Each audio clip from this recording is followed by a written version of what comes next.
Sarah Adams n'avait pas dormi depuis 3 jours. Elle avait 19 ans, tenait un fusil qu'elle savait à peine utiliser, et ses 3 jeunes frères et sœurs étaient blottis contre son dos, comme si elle était le dernier rempart entre eux et la fin du monde. C'était l'été de 1875. C'était l'été où la voix d'un inconnu a percé l'obscurité et a tout changé.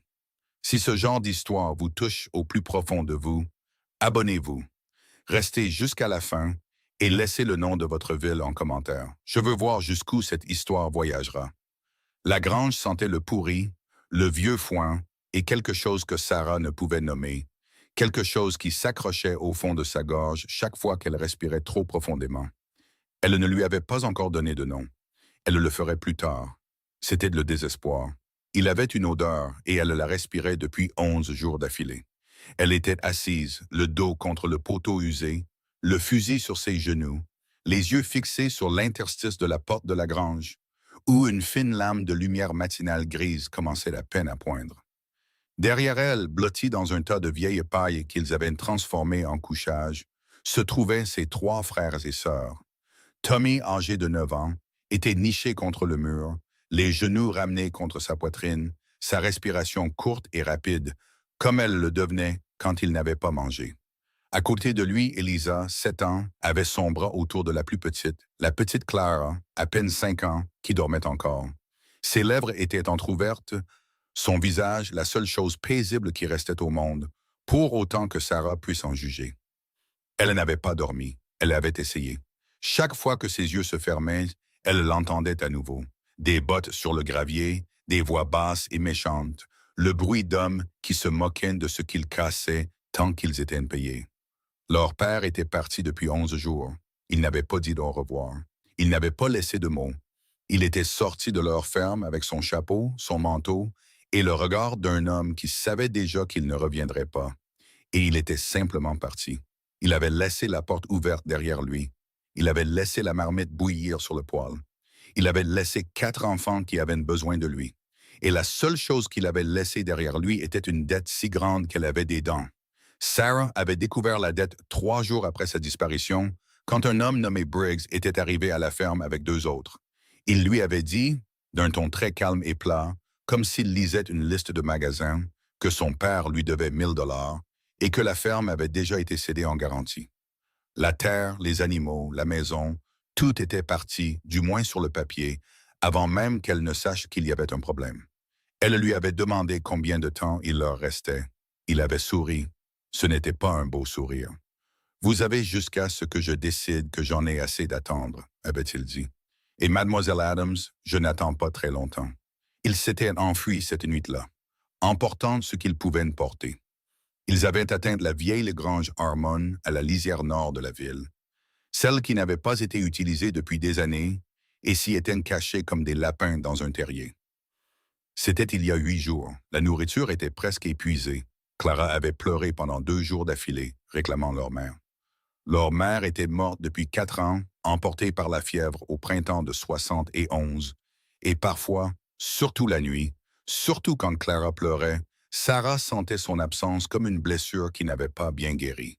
Ça lui faisait mal d'une manière pour laquelle elle n'avait pas de mots. Elle pressa son pouce contre le chien du fusil et écouta. Rien. Juste le vent qui passait à travers les fentes du vieux bois, la respiration faible de Tommy et le son lointain d'un cheval quelque part sur la route. Elle était fatiguée. Mon Dieu, qu'elle était fatiguée. Ses épaules lui faisaient mal à force de tenir le fusil. Son estomac était un point fermé. Elle n'avait pas dit aux plus jeunes à quel point la situation était grave. Elle leur avait donné le reste du pain de maïs ce matin-là, leur disant qu'elle avait déjà mangé. Ce n'était pas vrai, et elle ne mangerait pas, car ils en avaient plus besoin qu'elle. C'est ce que signifiait être l'aînée. Ça signifiait que vous étiez toujours la dernière à manger et la première à vous interposer entre votre famille et ce qui approchait. Elle l'entendit avant de le voir. Des bottes sur le gravier, lentes, délibérées, sans se presser, sans se faufiler non plus, juste une marche régulière et déterminée, comme un homme qui savait exactement où il allait et avait décidé qu'il n'y avait pas d'urgence à y arriver. Sarah fut sur ses pieds avant même d'avoir pris la décision consciente de bouger. Elle enjamba les jambes de Tommy sans le réveiller, se plaqua contre le mur à côté de la porte et épaula son fusil. Les pas s'arrêtèrent. Silence. Puis une voix basse, sans ordre, avec une certaine rudesse, comme du gravier sous une semelle de cuir. Je sais que vous êtes là-dedans. Le cœur de Sarah martela ses côtes. Elle retint sa respiration autant que possible. Je ne suis pas avec Briggs, dit la voix. Je veux être très clair là-dessus dès le début, car j'imagine que c'est la première chose à laquelle vous pensez. Elle ne répondit pas. J'observe cette grange depuis 2 jours. La voix continua, toujours sur ce même ton calme, comme un homme qui avait tout le temps du monde. J'ai vu les petits aller et venir chercher de l'eau au ruisseau. Je vous ai vu revenir sans rien la nuit dernière. Je ne suis pas ici pour causer des ennuis. Alors, continuez votre chemin, dit Sarah, et sa voix sortit plus ferme qu'elle ne se sentait. Elle en fut reconnaissante. Une pause. Je ne peux pas faire ça. Pourquoi pas? Parce qu'il y a une petite fille là-dedans qui avait l'air assez affamée pour manger l'écorce d'un arbre, et j'ai de la nourriture dans ma sacoche de sel, et je ne suis pas le genre d'homme à m'en aller face à ça. Quelque chose bougea dans la poitrine de Sarah. Un nœud complexe de désir, de suspicion et de purs besoins épuisés. Elle le refoula. On l'avait déjà trompée, ou presque. Elle n'était pas assez sotte pour penser qu'un homme offrant de la nourriture ne pouvait pas aussi être un homme avec d'autres intentions. « Laissez-la par terre et partez, dit-elle. Une autre pause. Plus longue cette fois. « D'accord, dit la voix. Je peux faire ça, mais j'ai besoin que vous m'écoutiez 1 minute d'abord. Vous avez 30 secondes. » Elle aurait juré entendre quelque chose qui aurait pu être un rire discret, pas moqueur, presque comme un respect sincère. « C'est juste, dit la voix. Je m'appelle Marcus Kane. Je possède le ranch Double C à environ 6 miles à l'est d'ici. Je sais qui est votre père et je sais ce qu'est Arlen Briggs. Je sais ce qui est arrivé à votre ferme. Et je sais que vous avez 3 jeunes enfants là-dedans qui vont tomber malades s'ils ne mangent pas quelque chose de consistant avant la tombée de la nuit. » Il restait 11 secondes à son décompte. « Je ne propose pas la charité, dit-il. Je propose du travail. Ma gouvernante est partie il y a 2 semaines et j'ai un ranch qui a besoin d'être géré. Il y a une chambre, des repas, un toit qui ne laisse pas passer le vent. Je ne demande rien d'autre qu'un travail honnête en retour. » La mâchoire de Sarah se serra. Pourquoi? Un silence, elle pouvait presque le sentir choisir ses mots de l'autre côté de cette porte. Parce que quelqu'un aurait dû le faire pour moi, dit-il doucement. Il y a longtemps, et personne ne l'a fait. Tommy s'agita derrière elle. Sarah. Sa voix était rauque de sommeil et petite. Qui est là? Personne, dit-elle. Rendors-toi. J'ai faim. Le mot la frappa en plein dans la poitrine. Elle ferma les yeux 1 seconde, juste une. Puis elle les rouvrit et regarda l'interstice de la porte où la lumière du matin était plus forte maintenant, chaude et dorée. Et elle pensa aux côtes de Clara qu'elle avait senties en la soulevant 2 nuits auparavant, plus saillantes qu'elle n'aurait dû l'être. Elle pensa à la respiration faible de Tommy.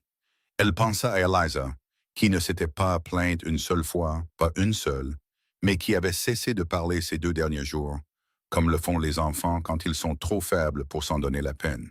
Elle pensa à sa mère qui aurait su quoi faire, qui savait toujours quoi faire. « Que ferais-tu, maman? » Mais sa mère n'était pas là. Elle était la seule debout. « Monsieur Kane, dit-elle. « Oui, madame. Reculez de 10 pas de cette porte et gardez vos mains là où je peux les voir. Je sors et j'aurai toujours ce fusil et je l'utiliserai si je le dois. »« Compris, dit-il, puis après un silence. Je n'en attendrai pas moins. Elle l'entendit reculer. 1, 2, 3. Elle compta les pas jusqu'à 10, puis elle déverrouilla la porte de la grange et la poussa, clignant des yeux face au flot soudain de lumière du soleil. Le fusil levé, les yeux scrutants. Il se tenait exactement là où il avait dit qu'il serait. Marcus Kane était plus grand qu'elle ne l'avait imaginé, peut-être 40 ans. Difficile à dire. Il avait ce genre de visage buriné par le travail et le temps plutôt que par l'âge, ce qui rendait les chiffres difficiles. Ses cheveux étaient surban, parsemés d'argent aux tempes, et il les portait repoussés sous un chapeau gris cabossé. Son manteau était usé par les voyages, mais propre. Il avait des yeux sombres et stables, et un visage qui avait été dur à un moment de son histoire, puis était devenu calme, comme une rivière se calme après une longue tempête, Il tenait ses mains sur les côtés, paumes ouvertes vers l'avant. Elle garda le fusil levé. « Comment connaissez-vous Briggs? »« Tout le monde dans 3 comtés connaît Briggs, dit-il. Il rachète des terres en difficulté depuis près de 10 ans. Votre père n'est pas le premier homme qui l'a brisé, et il ne sera pas le dernier. Mon père s'est détruit lui-même, dit Sarah, et l'amertume dans sa propre voix la surprit. Elle n'avait pas l'intention de le dire à voix haute. Pas comme ça. Quelque chose changeait dans l'expression de Cain. Pas de la pitié, elle en avait vu assez en ville pour la reconnaître, et elle la détestait. C'était autre chose. De la reconnaissance, peut-être. Oui, madame, dit-il doucement. Parfois, ils le font. Elle l'étudia un long moment. Il ne détourna pas le regard. Il ne bougea pas, ne s'agita pas, n'essaya pas de sourire comme le font les hommes quand ils essaient de paraître inoffensifs, mais ne le sont pas. Il resta simplement là et la laissa le regarder. Comme s'il comprenait qu'elle avait tout à fait le droit de prendre son temps. « Il y a 3 enfants, dit-elle. Ils viennent avec moi. Je sais, ce ne sont pas des pensionnaires, ce ne sont pas des cas de carité. C'est de ma famille et ils sont ma responsabilité. Et partout où j'irai, ils iront. Oui, madame. Et si vous me mentez sur quoi que ce soit de tout ça, je ne mens pas. Si vous mentez, dit-elle, et laissa le fusil parler pour le reste. Il hocha la tête une fois, lentement. Je comprends, dit-il. Et mademoiselle Adams, je pense que vous pesez chaque mot. Et c'est exactement pourquoi je suis ici et que je ne m'en vais pas. Elle tint le fusil pendant encore 5 secondes, puis elle l'abaissa. Pas complètement, juste assez pour signaler qu'elle était prête à continuer à parler. Je dois aller chercher les enfants, dit-elle. Prenez votre temps. Nous n'avons pas grand-chose. Ce ne sera pas long. Elle se retourna vers la grange, puis s'arrêta. Sans se retourner, mais elle s'arrêta. Monsieur Kane. Oui, madame, vous avez dit que quelqu'un aurait dû le faire pour vous. Qu'est-ce que vous vouliez dire par là? Une longue pause, la plus longue jusqu'à présent. Le genre de pause qui avait du poids, le genre qui pesait un peu sur l'air. J'ai eu une famille un jour, dit-il. Une femme, 2 petits. Il y a eu un temps où nous avions besoin d'aide et personne n'est venu. Un silence. Je pense à ça plus que je ne voudrais l'admettre. Elle ne dit rien. Il n'y avait rien à dire. Elle retourna à l'intérieur. Tommy était assis, la regardant avec de grands yeux sérieux, trop vieux pour son visage. Eliza s'était réveillée aussi et était assise très immobile, comme elle le faisait quand elle essayait de comprendre quelque chose. Clara dormait encore. « Qui est-ce » demanda Tommy. « Un homme qui dit qu'il peut nous aider » dit Sarah. Elle bougeait déjà, pliant la seule couverture encore en bon état, rangeant les quelques affaires qu'ils avaient dans le sac à farine qui leur servait de bagage. « Est-ce qu'il va le faire » demanda Tommy. Sarah regarda son frère, ce visage de 9 ans qui s'efforçait si fort d'être courageux sans tout à fait y parvenir, les cernets sombres sous ses yeux et la façon dont son col était trop lâche sur son cou maigre. « Je crois qu'il pourrait, dit-elle, et elle fut surprise de constater qu'elle le pensait.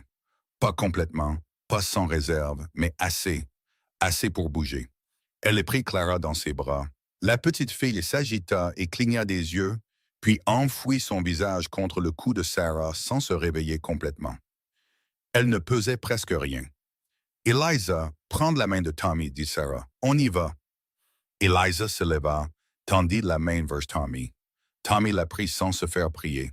Sarah porta Clara jusqu'à la porte de la grange, la poussa avec son épaule et sortit dans la lumière du matin, avec sa famille derrière elle et son fusil dans sa main libre, chaque nerf de son corps tendu comme un fil de fer. Kane était toujours là où elle l'avait laissé. Il les regarda tous les 4, Clara dormant contre l'épaule de Sarah, le visage maigre de Tommy, Eliza avec ses grands yeux solennels, et quelque chose dans son expression devint silencieux et profond d'une manière qu'elle ne pouvait pas entièrement déchiffrer. Il ne dit rien. Il se dirigea vers son cheval, ouvrit la sacoche de selle gauche et en sortit un paquet enveloppé dans un tissu. Il le tendit à Tommy. « Des biscuits, dit-il. Je les ai faits ce matin et il y a de la viande séchée en dessous. » Tommy regarda Sarah. Elle hocha la tête. Tommy prit le paquet à 2 mains comme si c'était quelque chose de précieux, et peut-être que ça l'était. Il déballa un coin, regarda à l'intérieur, et leva les yeux vers Cain avec une expression qui était à moitié émerveillement et à moitié une tentative de se contenir avec dignité. « Merci, monsieur, dit-il. De rien, mon garçon, dit simplement Ken. Clara se réveilla en sentant les biscuits. Elle releva la tête de l'épaule de Sarah, clignant des yeux, et regarda le paquet dans les mains de Tommy. Puis elle regarda Ken avec la franchise naturelle d'un enfant de 5 ans. « C'est vous qui allez nous aider ?» demanda-t-elle. Ken la regarda un instant. Puis il retira son chapeau, le tint à son côté, et dit aussi simplement et sérieusement qu'un homme prêtant serment. « Oui, petite demoiselle, c'est ce que j'ai l'intention de faire. » Clara le regarda encore un instant, puis elle regarda Sarah. « Je l'aime bien, » annonça-t-elle. Tommy émit un son entre un rire et un sanglot et essaya de le faire passer pour une toux. Même Elisa, la silencieuse et observatrice Elisa, qui n'avait pas souri depuis 2 semaines, tourna légèrement son visage vers la chaleur de ce moment. Et Sarah Adams, qui n'avait pas pleuré une seule fois en 11 jours parce qu'elle ne pouvait pas se le permettre, sentit quelque chose se fissurer, juste une fêlure capillaire, profondément derrière son sternum, à l'endroit où l'épuisement et le chagrin avaient exercé une forte pression pendant très, très longtemps.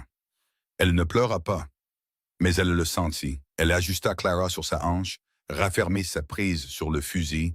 Elle regarda Marcus Kane, debout dans la lumière du matin, son chapeau à la main et son visage aussi ouvert et sans défense qu'elle ne l'avait jamais vu.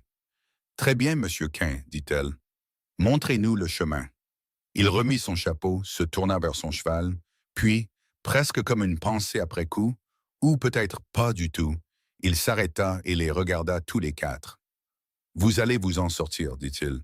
Et d'une manière ou d'une autre, debout dans ce champ délabré, avec la chaleur de l'été qui montait déjà, et la menace de Briggs qui planait encore quelque part au loin comme un orage à l'horizon, cela ne sonnait pas comme une promesse faite à la légère. Cela sonnait comme un homme qui avait décidé quelque chose et qui ne décidait pas les choses à la moitié. Sarah ne répondit pas, mais elle le suivit. Et pour la première fois en 11 jours, elle se permit de marcher sans regarder par-dessus son épaule à chaque pas. Elle avait toujours peur. Elle n'avait toujours aucune idée si Marcus Kane était tout ce qu'il prétendait être, ou si c'était une autre catastrophe qui l'attendait au bout d'une route qui semblait sûre. Elle avait toujours un fusil, et elle l'utiliserait toujours. Mais il y avait des biscuits dans les mains de son frère, et sa sœur avait dit « Je l'aime bien ». Et la lumière du matin était chaude sur les cheveux de Clara. Et parfois, une personne devait prendre une décision avec des informations incomplètes et simplement continuer à marcher. Elle marcha.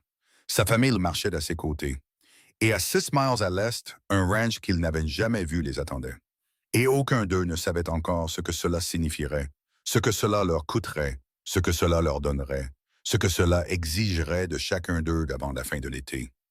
Mais la route s'étendait devant eux, et Sarah Adams la parcourait la tête haute et les yeux tournés vers l'avant, comme sa mère le lui avait toujours dit. Un pas, puis un autre, puis un autre. C'était tout ce qu'était la survie. Un pas, et puis le suivant. Le trajet jusqu'au double C prit moins d'1 heure, mais Sarah sentit chaque minute comme une pierre ajoutée à un tas qu'elle portait déjà. Elle était assise derrière Kane sur son cheval. Clara était blottie entre eux, un bras enroulé autour de la petite fille et l'autre main posée sur le fusil sur ses genoux. Tommy et Eliza montaient la mule de bas que Kane avait amenée.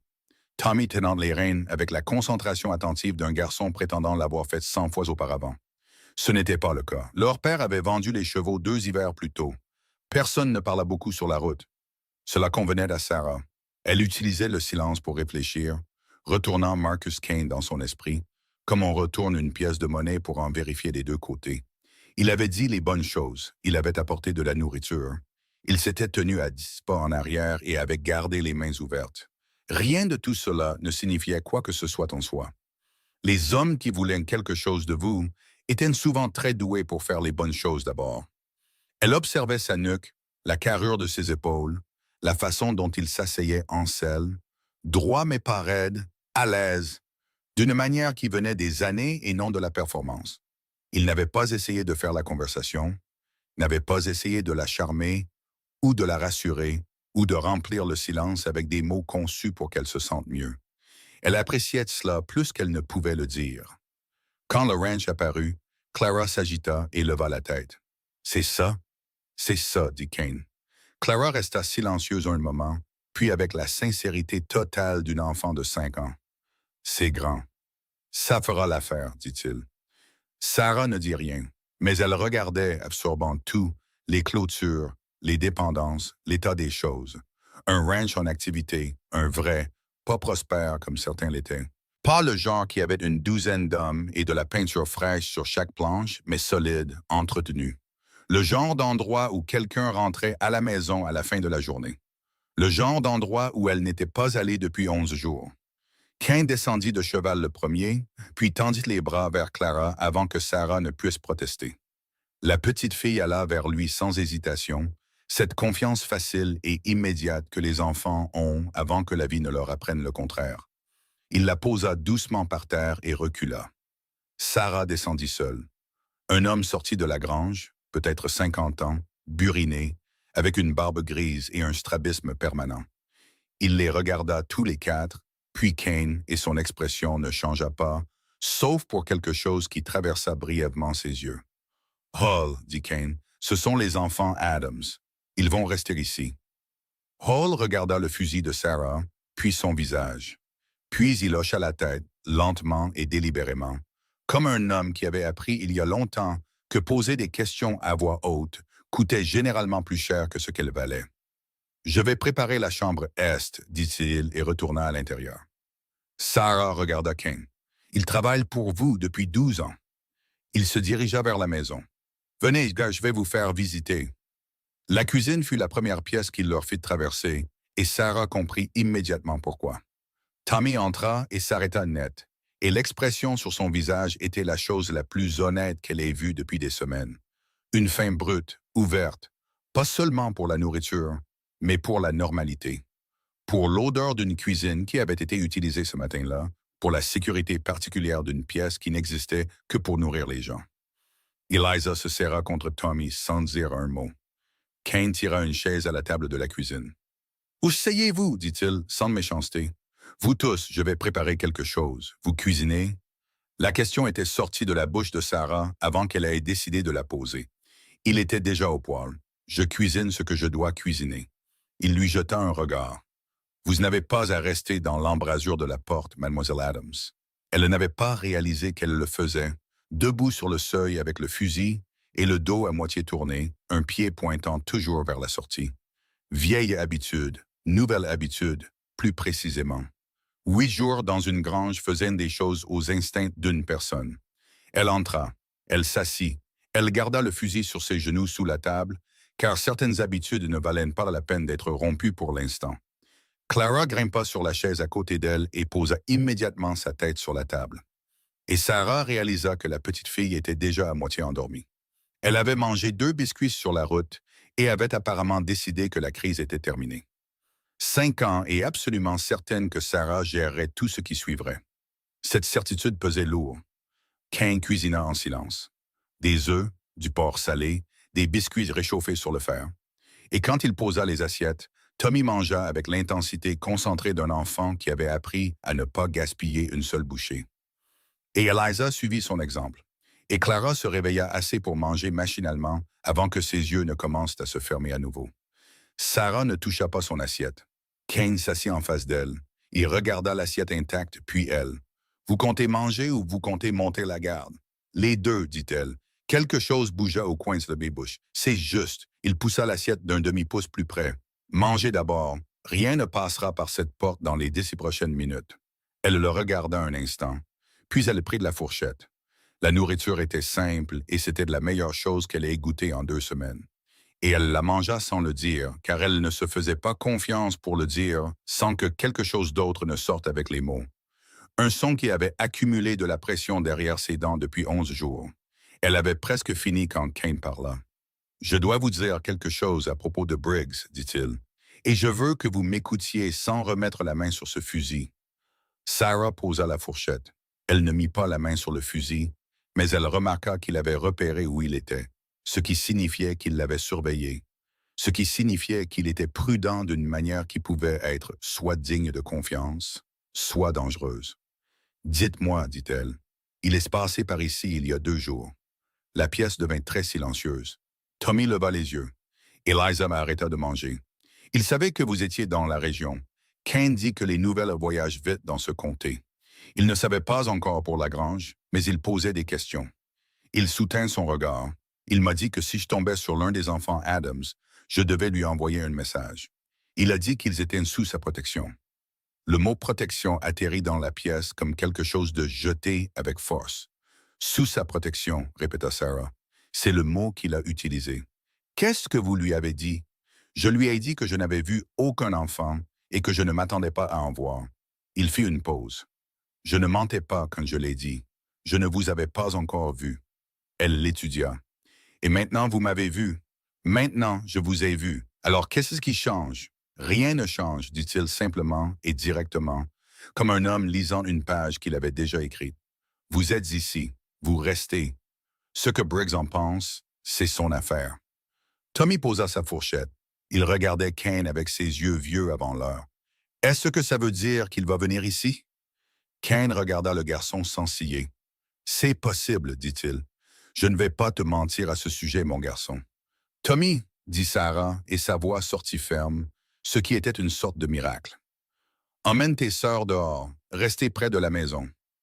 Tommy commença à discuter. Elle le vit dans le pli de sa mâchoire, cet angle têtu particulier qu'il avait hérité directement de leur mère, mais il lut quelque chose sur son visage et l'avala. Viens, Eliza, dit-il. Il prit Clara, qui s'agita à peine, et conduisit sa jeune sœur vers la porte de derrière. Quand elle se referma derrière eux, Sarah se tourna vers Kinsey. « Combien de temps avons-nous? » dit-elle. « Quelques jours, peut-être moins. » Il se pencha en arrière sur sa chaise. Briggs n'agit pas vite. Il aime que les gens transpirent d'abord, mais il viendra. Que veut-il vraiment? Elle entendit le tranchant dans sa propre voix et ne prit pas la peine de l'adoucir. Il a déjà la terre. Qu'est-ce qu'il gagne à s'en prendre à 4 enfants? Kane resta silencieux un moment. Le genre de silence qui signifiait qu'il décidait de ce qu'il allait dire. « Votre père n'a pas seulement cédé la terre, dit-il. Finalement. » Sarah devint très immobile. « Il y avait un autre document, dit Kane. Briggs prétend que votre père a signé la tutelle des enfants mineurs dans le cadre du règlement de la dette. Si vos frères et sœurs deviennent des pupilles choisies par Briggs, il y a des concessions de terres attachées. Des parcelles fédérales au nord sur lesquelles votre père avait déposé une demande avant de partir. » Il fit une pause. Elles valent plus que la ferme. Le silence dans la pièce était absolu. Sarah pouvait entendre le sang dans ses propres oreilles. Elle pouvait entendre la voix d'Eliza, fine et lointaine, de quelque part à l'extérieur. Elle pouvait entendre sa propre respiration, qui était devenue courte et serrée. « Il veut posséder mes frères et sœurs, dit-elle. Pas une question. Une affirmation plate comme on affirme les choses quand son esprit a besoin de les entendre à voix haute pour les croire. Il veut les concessions de terre. Kane dit que vos frères et sœurs sont le mécanisme. C'est la même chose. » Elle se leva. Elle n'était pas sûre d'avoir décidé de se lever, mais elle était sur ses pieds et le fusil était dans sa main et elle ne regardait rien en particulier, car si elle regardait quelque chose de spécifique, elle pourrait le casser, Sarah. C'était la première fois qu'il utilisait son nom. Pas Mademoiselle Adams, pas Madame, juste son nom. Calme et direct. Elle le regarda. « Je sais à quoi vous pensez, dit-il. Vous pensez que vous devez fuir à nouveau, les emmener plus loin, quelque part où Briggs ne vous trouvera pas. N'est-ce que je devrais faire? Fuir et n'a pas fonctionné pendant 11 jours. Il dit que ça ne fonctionnera pas maintenant. Il a des cavaliers dans 4 directions et assez d'argent pour couvrir tout le territoire. » Il se leva aussi et il ne s'approcha pas d'elle. Il resta simplement de son côté de la table, stable et sans ordre. La seule chose que Briggs n'a pas, c'est une contestation légale qu'il ne peut pas acheter. Qu'est-ce que ça veut dire? Ça veut dire que ce document de tutelle est contesté dès que quelqu'un ayant un statut légal s'y oppose. Il soutint son regard. Un parent par le sang a ce statut, mais un tuteur nommé par le tribunal aussi. Sarah l'observa.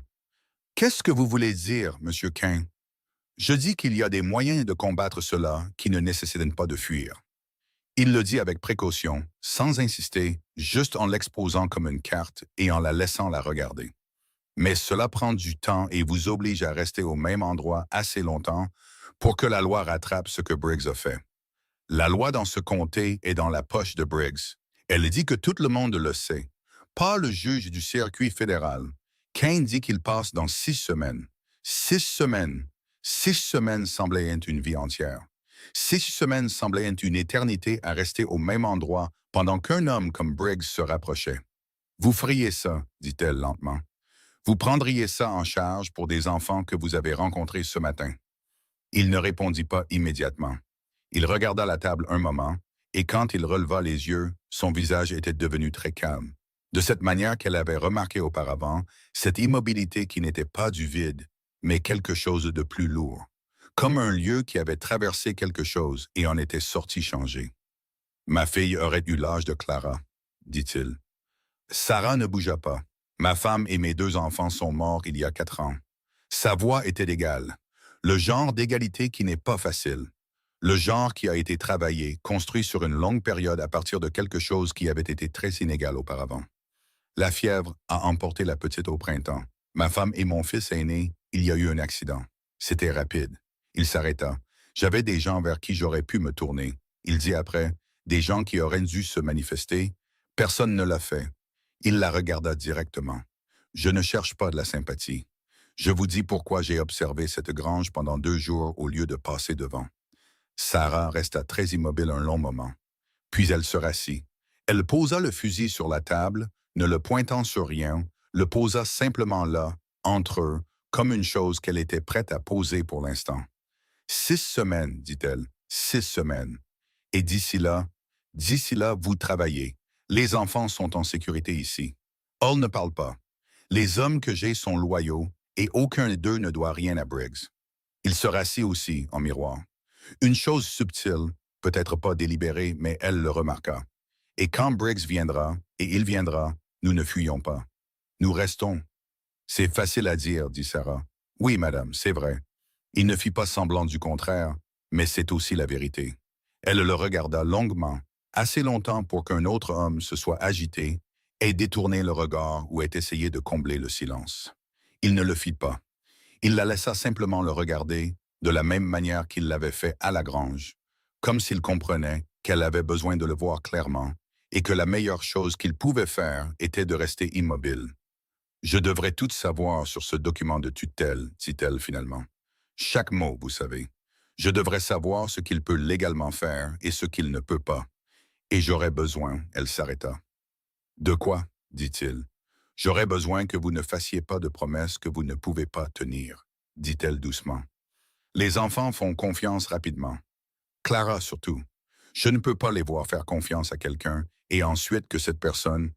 Elle s'arrêta de nouveau, serra la mâchoire. Je comprends, dit-il. Vraiment? Je crois que oui, dit-il.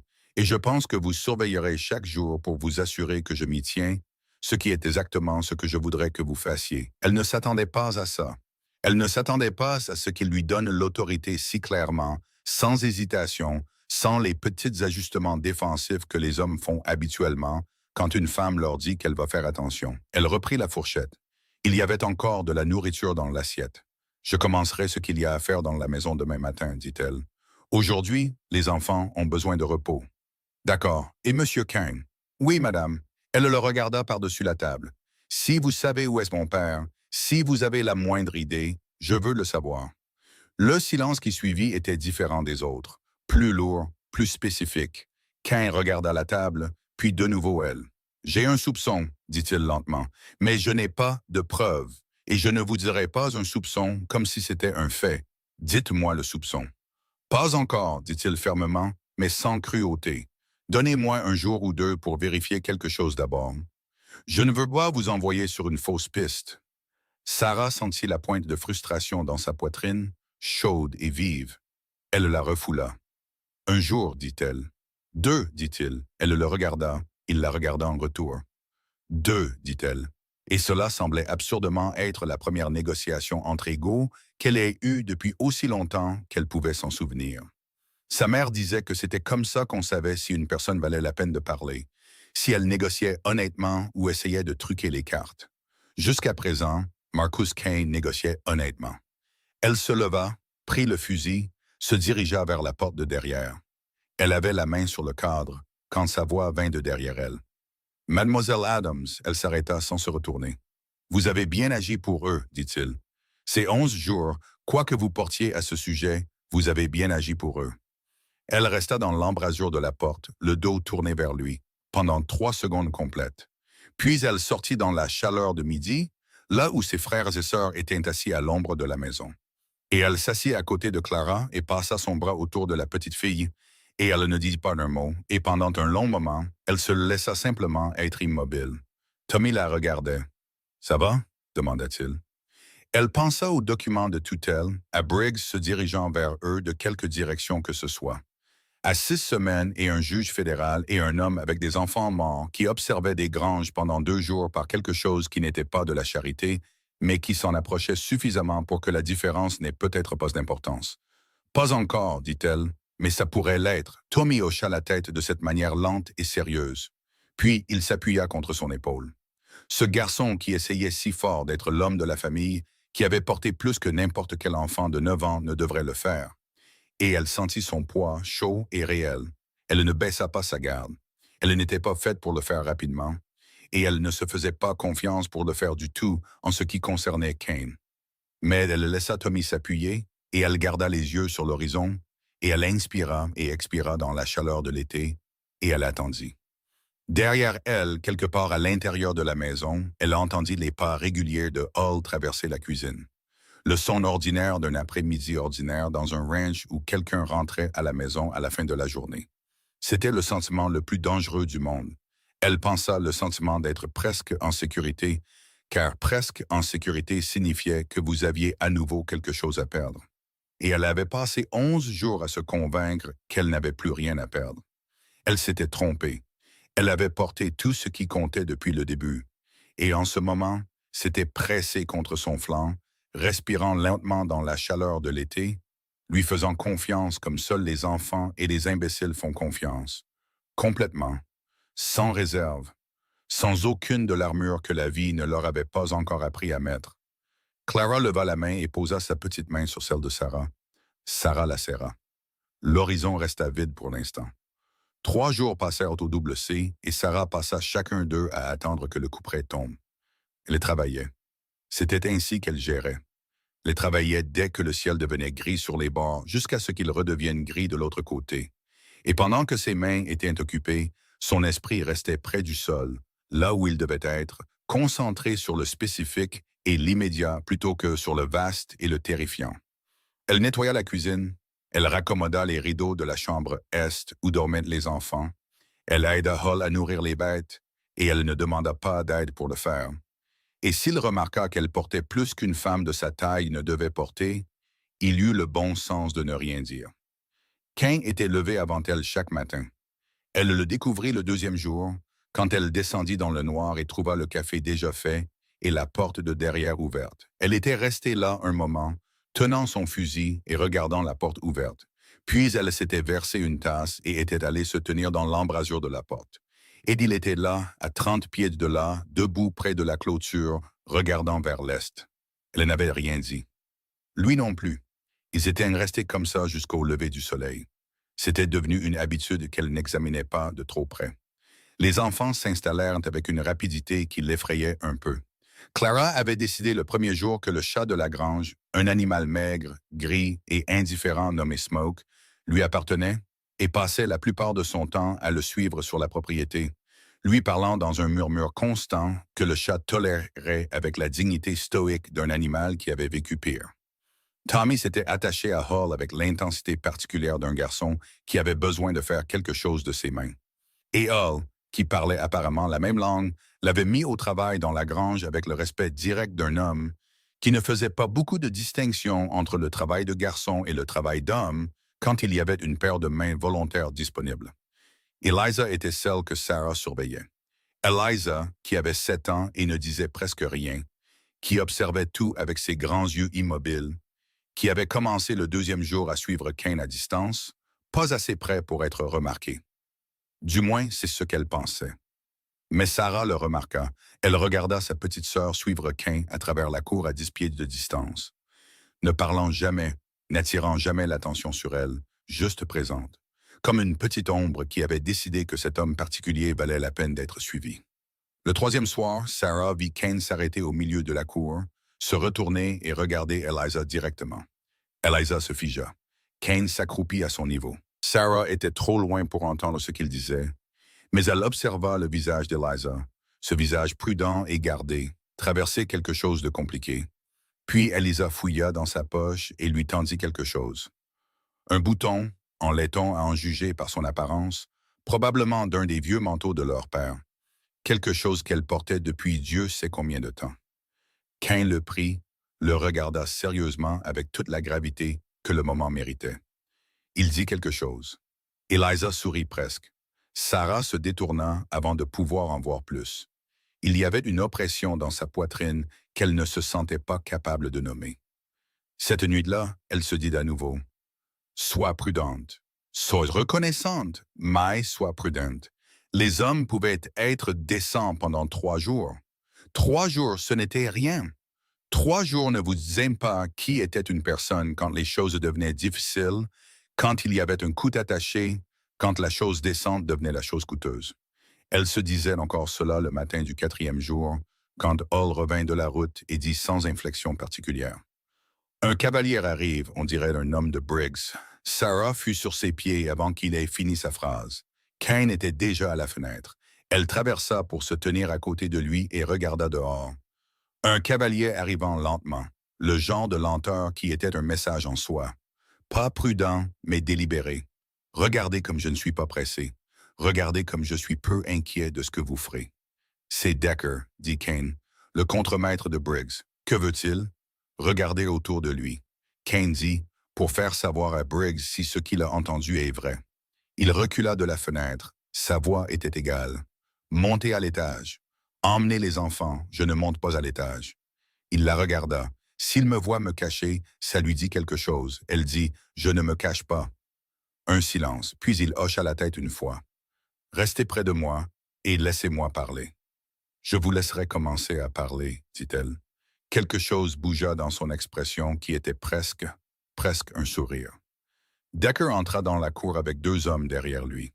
C'était un homme épais, pas grand, avec des yeux pâles qui parcouraient tout comme s'il faisait l'inventaire. Il s'arrêta et regarda Cain de haut, de la manière dont un homme regarde quelque chose qu'il a décidé être un inconvénient. « Cain, dit-il.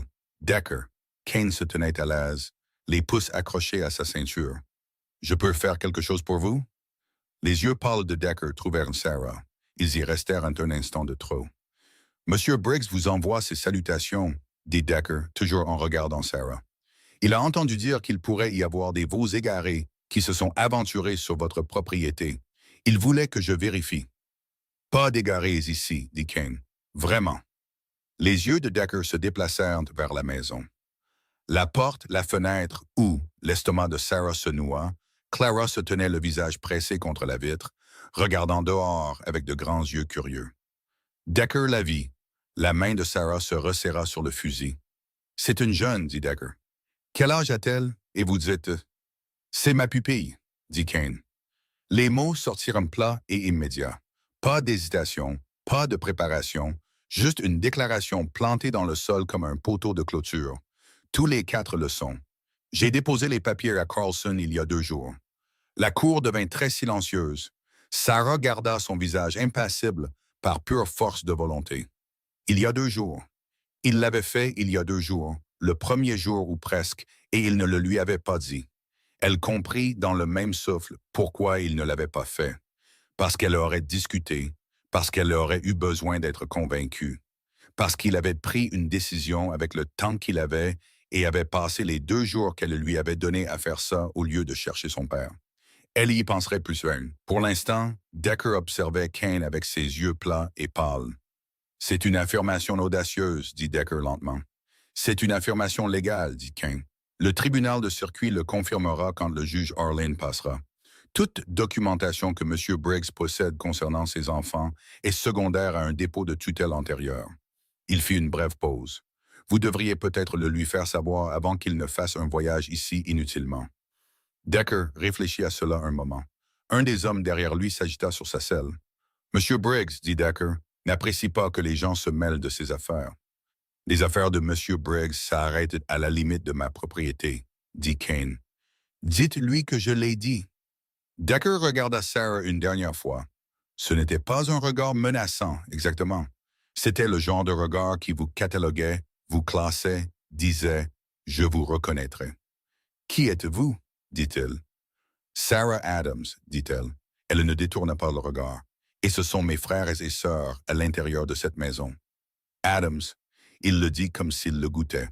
Vous êtes la fille de Thomas Adams. C'est exact. Votre père doit... Mon père a une dette qui n'a rien à voir avec moi ou mes frères et sœurs, dit-elle. Nous ne sommes pas une garantie, nous ne sommes pas une propriété.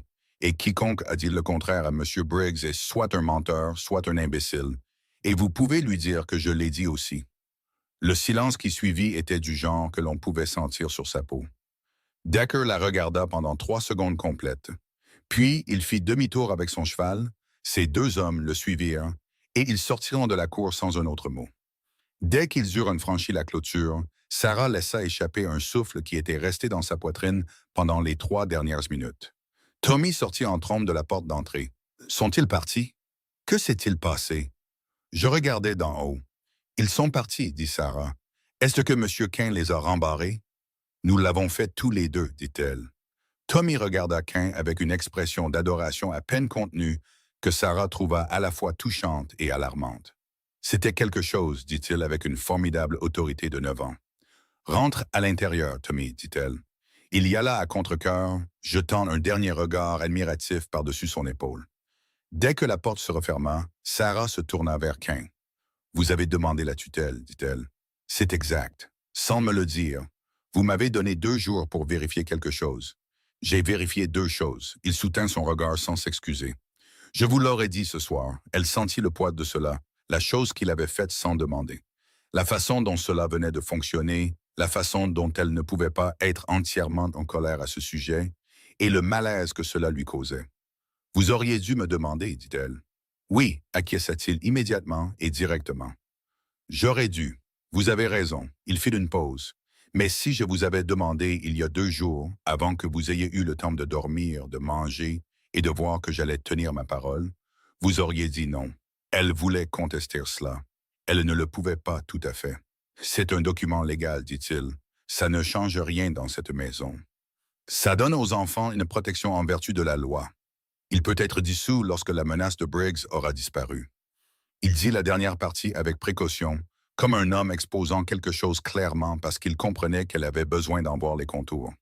C'était un outil, pas une revendication. Elle l'étudia. « Briggs va venir lui-même maintenant. Vous le savez. Je sais. Et ce document nous fait gagner du temps avec un juge. Mais ça ne l'empêche pas de venir sur cette propriété avec 6 hommes et de faire ce qu'il décide de faire avant qu'un juge n'en entende parler. Je le sais aussi. Alors, quelle est la prochaine étape? » Cain resta silencieux un moment. Le genre de silence pensif. « Je dois vous montrer quelque chose, dit-il. Venez avec moi. » Il la conduisit dans la petite pièce à côté du hall principal qui lui servait de bureau, un espace simple avec un bureau, une étagère de papier et une boîte verrouillée qu'il ouvrit avec une clé de sa poche de gilet. Il en sortit un document plié et le lui tendit. Elle le prit, le déplia. Il lui fallut un moment pour comprendre ce qu'elle lisait. Puis il lui fallut un autre moment pour comprendre ce que cela signifiait. C'était un titre de propriété pour une parcelle de terre, la parcelle fédérale du Nord dont Cain lui avait parlé. Celle attachée à la demande de tutelle, celle qui avait rendu ses frères et ses sœurs précieux pour Briggs. Il était daté d'il y a 4 ans, et il était au nom de son père. « Mon père a déposé ça, dit-elle. C'est exact. Avant la dette, avant le jeu, quand il était encore... » Il s'arrêta. Quand il était encore un homme différent, dit-elle doucement. « Cette parcelle vaut plus que toute l'opération de Briggs. » Cain dit. « C'est pourquoi il veut la tutelle. En tant que tuteur légal de vos frères et sœurs, il aurait une revendication administrative sur les actifs déposés de votre père jusqu'à ce que les enfants atteignent la majorité. » Il fit une pause. « C'est long pour rester assis sur une terre qui vaut autant. » Sarah Parra regarda le titre de propriété, puis lui. « Comment avez-vous eu ça? »« Votre père est venu me voir, dit-il, il y a 3 semaines avant de partir. » La pièce bascula. « Il est venu vous voir, répéta-t-elle. Il savait que Briggs se rapprochait. Il savait qu'il n'avait plus d'option. La voix de Cain était prudente, délibérée. Il m'a donné ça et m'a demandé de le garder en sécurité. Il a dit... » Il s'arrêta. « Quoi? » dit-elle. « Qu'a-t-il dit? » Kane la regarda fixement. Il a dit que sa fille aînée était la meilleure personne qu'il ait jamais connue et qu'il était désolé de lui avoir rendu la vie si difficile et que si elle me trouvait, je devrais l'aider. Les mots la frappèrent comme une main pressée à plat contre son sternum. Elle resta très immobile. Son père avait su. Il avait su que Briggs arrivait et il s'était enfui. Elle l'avait su, avait vécu avec l'amertume de cela pendant 11 jours, s'était dit qu'elle avait fait la paix avec ça. Mais il avait aussi fait ça, avait pensé à ça, était venu voir un homme en qui il avait confiance et il avait mis quelque chose en place pour eux. La seule façon qu'il connaissait, la seule chose qu'il lui restait à donner, ce n'était pas assez. Ce ne serait jamais assez pour les 11 jours dans cette grange, pour la respiration faible de Tommy, les côtes de Clara et le silence d'Eliza. Mais c'était quelque chose. Sarah posa le titre de propriété sur le bureau. Elle pressa ses doigts plats dessus un moment, stable, ce n'est maintenant ancré. « Où est-il » dit-elle. Sa voix sortit égale. « À peine ?»« Je ne sais pas, » dit Kane. « Vraiment, je pense qu'il s'est enfui parce qu'il croyait que si Briggs le trouvait sur la propriété, cela empirerait les choses pour vous. »« Que ce soit de la lâcheté ou les deux, » dit-elle. « Ça peut être les deux. »« Oui, » dit-il doucement, « ça peut l'être. » Elle reprit le titre de propriété, le plia, le tint. « Cela change le combat juridique, » dit-elle, se ramenant aux pratiques parce que le pratique était tout ce qu'elle avait. Si nous pouvons présenter cela au juge de circuit, la revendication de tutelle de Briggs s'effondre. La terre est déjà correctement enregistrée. Il n'a aucun mécanisme légitime, c'est exact. Mais Briggs va s'en rendre compte. Elle dit, « Quand Decker fera son rapport, quand Briggs comprendra que je suis ici et que vous avez déposé une demande, il saura que vous avez quelque chose. Il viendra vite. » D'ici demain, dit Kane. Elle le regarda. « Vous en êtes sûr? » Il ne laisse pas les choses traîner une fois qu'elles sont en mouvement. Il fit une pause. Il viendra avec assez d'hommes pour faire une démonstration. Il voudra que cela ressemble à une récupération légale, pas à une prise. Il apportera un papier, probablement le faux document de tutelle que votre père est censé avoir signé. Peut-il le faire tenir? Pas si nous nous tenons devant un juge avec ça. Il hocha la tête en direction du titre de propriété dans ses mains. Mais nous ne sommes pas devant un juge, nous sommes ici, et entre demain et le juge de circuit, il n'y a que nous et ce que nous sommes prêts à faire. Le poids de cela s'installa dans la pièce. Alors nous devons être prêts, dit-elle. Oui. Qu'avez-vous? Il lui dit. 3 employés de ranch en plus de Hull. Des hommes en qui il avait confiance. Des hommes qui avaient travaillé au WC assez longtemps pour avoir leur peau en jeu. Un voisin à l'est, un éleveur nommé Garrett, qui avait ses propres raisons de vouloir arrêter Briggs et l'avait dit. Le titre de propriété et le dépôt de tutelle, qui était du papier mais du vrai papier et eux-mêmes. Ce n'est pas rien, dit Sarah quand il eut fini. Non, acquiesça-t-il, ce n'est pas rien. Elle regarda le titre de propriété une dernière fois, pensa au visage de son père la dernière fois qu'elle l'avait vu, hâve, maigre, portant déjà le regard d'un homme disant au revoir sans avoir le courage de le faire à voix haute. Elle pensa à ce que Kane avait dit. Sa fille aînée était la meilleure personne qu'il ait jamais connue.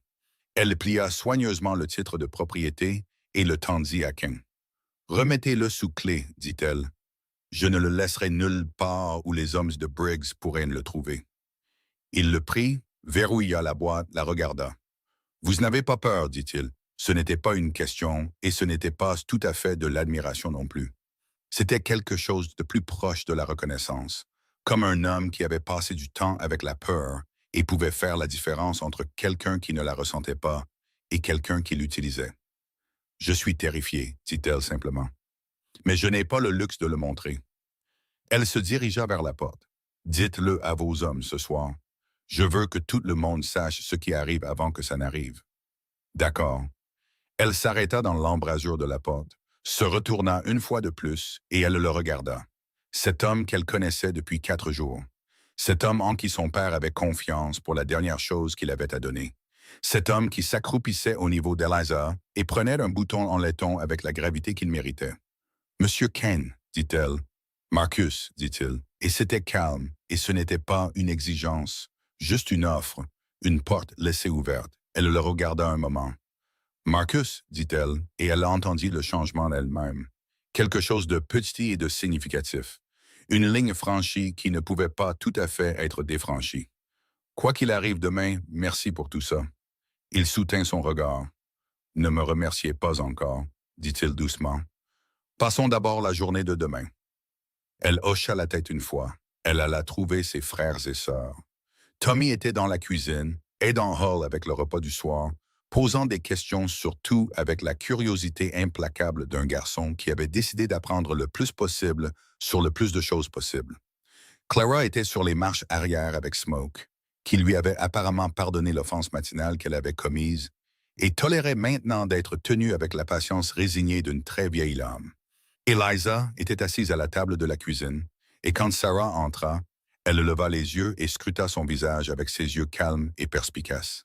« Quelque chose arrive? » dit Eliza. Sarah tira la chaise à côté d'elle, s'assit, passa son bras autour des petites épaules de sa sœur. « Oui, dit-elle, parce qu'Eliza avait 7 ans et avait mérité la vérité.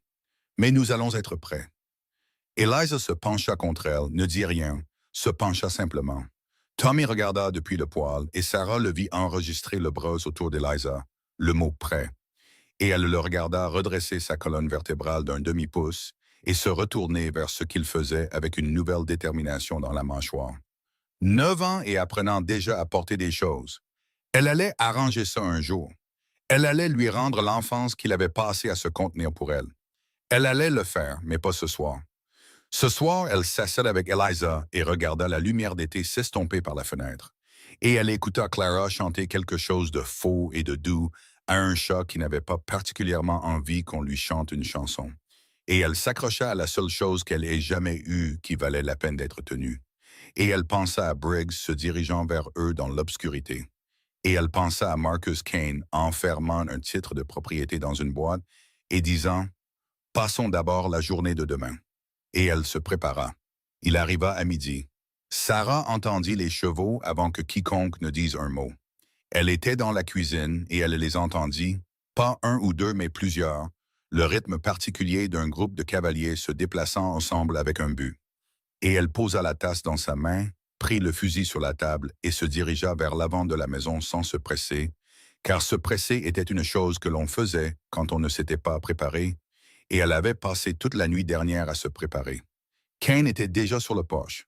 Hall se tenait à sa gauche, et les 3 employés du ranch, Reeves, un homme large et silencieux, et les frères Cole et Denise, qui étaient jeunes mais stables, s'étaient positionnés autour de la cour comme Kane l'avait indiqué la nuit précédente. Pas agressif, pas caché, juste présent, comme le sont les hommes quand ils veulent faire savoir qu'un endroit est occupé et a l'intention de le rester. Sarah sortit et prit sa place à côté de Kane. Il lui jeta un regard. Elle garda les yeux sur la route. Briggs arriva avec 6 hommes derrière lui. Elle reconnut le type avant de reconnaître l'homme. Le genre de richesse qui se portait comme un uniforme. Manteau propre, bon cheval, l'aisance particulière de quelqu'un qui n'avait jamais de sa vie était du mauvais côté d'une confrontation. Harlan Briggs avait peut-être 55 ans, les cheveux argentés, avec un visage qui avait probablement été beau autrefois et qui s'était aigri en quelque chose de plus dur. Il s'avança au milieu de la cour, s'arrêta et regarda tout. Les hommes, les positions, Kane, Sarah, et il sourit. C'était le sourire d'un homme qui avait vu de meilleures préparations que celle-ci et n'avait pas été impressionné. « Marcus, dit-il amicalement, l'amabilité particulière d'un homme qui avait déjà décidé comment cela se terminerait. « Harlan, dit Kane. Les yeux de Briggs se posèrent sur Sarah. Ils y restèrent. « Vous devez être la fille de Thomas Adams, dit-il. Je vois la ressemblance. » Il le dit chaleureusement, comme un compliment, ce qui rendit la chose pire. « Monsieur Briggs, dit-elle. » Elle garda sa voix plate et claire. « Je suis venu éclaircir un malentendu, dit Briggs en fouillant dans son manteau. Il sortit un papier plié et le brandit. « J'ai un document dûment exécuté attribuant la tutelle des 4 enfants mineurs Adams, signé par leur père. Leur père n'avait aucune autorité légale pour attribuer la tutelle en garantie d'une dette privée, dit Sarah. Et il n'avait certainement aucune autorité pour céder les droits de ses enfants en lieu et place d'un paiement foncier. Quelque chose changea derrière les yeux de Briggs. Pas grand-chose, juste assez pour montrer qu'il ne s'attendait pas à ce qu'elle sorte le jargon en premier. Il se reprit vite. Le document a été exécuté par un juge de paix, Mademoiselle Adams. Il est contraignant. Il est contesté, dit Kane. Une tutelle antérieure a été déposée à Carlson le deuxième. Le juge Harlan statuera à son passage. Il fit une pause. D'ici là, ces enfants sont sous ce toit et sous ma protection, et je vous encourage à rester du bon côté de la loi pendant que vous êtes sur ma propriété. Briggs le regarda un long moment. Quelque chose traversa son visage, principalement du calcul. Il faisait des comptes, évaluait. Vous avez pris une décision coûteuse ici, Marcus, dit-il doucement. Je veux que vous compreniez cela. Je le comprends très bien, dit Kane. Je ne pense pas que vous le compreniez. Briggs plia le papier et le rangea. J'ai été patient. J'ai donné à la fille le temps de reprendre ses esprits, mais j'ai un instrument légal et la loi de ce comté derrière moi, et je ne resterai pas longtemps dans cette cour à demander poliment. Il se tourna vers l'homme à sa droite. Decker, montrez-lui. Decker fouilla dans sa sacoche de sel et sortit un deuxième document. La poitrine de Sarah se serra. Mandat de prise de possession, dit Briggs d'un ton conversationnel, comme s'il lisait un bulletin météo. Signé par le shérif Loomis ce matin, m'autorisant à prendre possession des enfants mineurs pour leur sécurité et leur bien-être. Il pencha la tête. Alors, vous voyez, Marcus, ce n'est plus un désaccord entre voisins, c'est la loi. Kane ne bougea pas, ne parla pas pendant 3 secondes complètes. Pendant ces 3 secondes, Sarah sentit le sol se dérober sous tout ce qu'ils avaient construit. Un mandat de prise de possession était différent d'un litige de tutelle. Un mandat signifiait que Loomis pouvait venir ici lui-même avec un badge derrière lui. Et alors ce n'était plus 2 camps se tenant dans une cour. C'était la loi contre eux, aussi corrompue et achetée que soit cette loi. Elle sentit les fusils aux côtés des hommes de Kane. Les chances, c'est contre 5, sans compter les femmes. Et puis Loomis pourrait en amener autant que Briggs espérait. Elle sentit aussi autre chose. Quelque chose de froid et de vif montant à travers la peur. De la colère, une colère pure et nette. Ce mandat, dit-elle, a été signé par un shérif qui reçoit de l'argent de vous depuis 7 ans. Briggs cligna des yeux. C'était rapide, mais elle l'attrapa. Je ne sais pas ce qu'on vous a dit, mademoiselle Adams. Je sais ce que je sais, dit-elle. Elle fit un pas en avant. Je sais que mon père est venu voir cet homme il y a 6 mois et a essayé de conclure un arrangement de paiement et Loomis l'a renvoyé. Je sais que vous avez acheté 3 autres propriétés dans ce comté en utilisant le même mécanisme. Une dette fabriquée, des documents falsifiés ou obtenus sous la contrainte, des hommes qui se retrouvent soudainement à devoir plus qu'ils n'ont emprunté. Elle entendit sa propre voix, égale et implacable, et une partie d'elle enregistra de loin qu'elle ressemblait à sa mère. Je sais que le juge Harlan a ouvert une enquête sur vos acquisitions de terre il y a 8 mois, et que cette enquête est toujours ouverte. La cour était très silencieuse. Le sourire de Briggs n'avait pas bougé, mais il était devenu rigide. Ce mandat, dit-elle, vaut le papier sur lequel il est écrit quand le juge à qui on le présente est honnête. Présentez-le à Harlan et voyons jusqu'où il ira. Harlan n'est pas là, dit Briggs. La chaleur avait presque disparu maintenant. Non, acquiesça-t-elle. Mais vous, vous êtes là et tout ce que vous ferez sur cette propriété aujourd'hui, devant ces témoins, sera devant lui dans 6 semaines. Elle soutint son regard. Êtes-vous sûr de vouloir faire ça? Le silence s'étira. Un des hommes de Briggs à l'arrière fit bouger son cheval, puis un son vint de la route. Un autre cavalier se déplaçant rapidement. Tout le monde se tourna. Le cavalier entra par la porte avec force et s'arrêta à côté des hommes de Briggs sans y être invité, ce qui indiqua immédiatement à Sarah qu'il n'était pas l'un des hommes de Briggs. Il était plus âgé, corpulent, avec un insigne de Marshall sur son manteau qui attrapa la lumière de midi. Sarah ne le connaissait pas. Elle regarda Kane. Kane était devenu très immobile d'une manière différente, pas tendu, mais alerte, comme un homme qui venait de voir quelque chose qui l'attendait. « C'est Garrett », dit Kane assez bas pour qu'elle seule l'entende. Il a envoyé un message au bureau du Marshal territorial il y a 4 jours. Le Marshal s'arrêta et regarda la cour assemblée avec la neutralité exercée d'un homme qui arrivait dans des situations comme celle-ci et les réglait pour vivre. Il resta silencieux un moment, lisant les positions, les papiers et les fusils.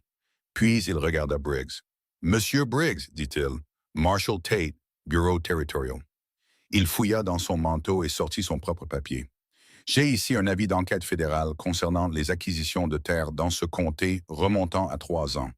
Vous êtes nommé. » Il regarda le mandat dans la main de Decker. Je serai très prudent quant à l'exécution de tout instrument local ce matin. Le sol se déroba à nouveau, cette fois dans l'autre sens. Briggs devint très silencieux, le genre de silence qui faisait un grand travail furieux à l'intérieur, tandis que l'extérieur restait immobile. « C'est une affaire de comté, dit-il. Le bureau territorial n'a aucune... Les concessions de terre fédérales attachées à la succession des enfants Adams en font une affaire fédérale, dit agréablement le Marshal Tate, ce qui signifie que la question de la tutelle est sous juridiction fédérale, poste de comté. Il regarda à nouveau le mandat, ce qui signifie que la signature du shérif Loomis n'a pas le poids qu'elle pourrait avoir autrement. Decker abaissa lentement le mandat. Sarah expira par le nez, contrôlée, silencieuse. Elle garda son visage impassible. La voix de Tommy vint de derrière elle, de la fenêtre latérale de la maison où il n'était absolument pas censé être.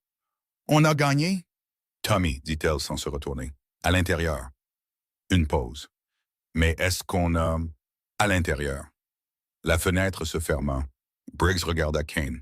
Quand il parla à nouveau, la chaleur avait entièrement disparu, et ce qui était en dessous était beaucoup plus honnête, froid, plat et méchant. « Ce n'est pas fini, dit-il. »« Je sais, dit Kane. Le juge passe dans 6 semaines. Beaucoup de choses peuvent se passer en 6 semaines. » « Est-ce une menace, Monsieur Briggs? » dit doucement le Marshal Tate. Briggs regarda le Marshal, recalcula. « C'est une observation, dit-il. » Il fit demi-tour avec son cheval. « Bonne journée, Marshal. » Il hocha la tête en direction de Kane. « Marcus. » Il ne regarda pas du tout Sarah en partant, ce qui était son propre genre de message.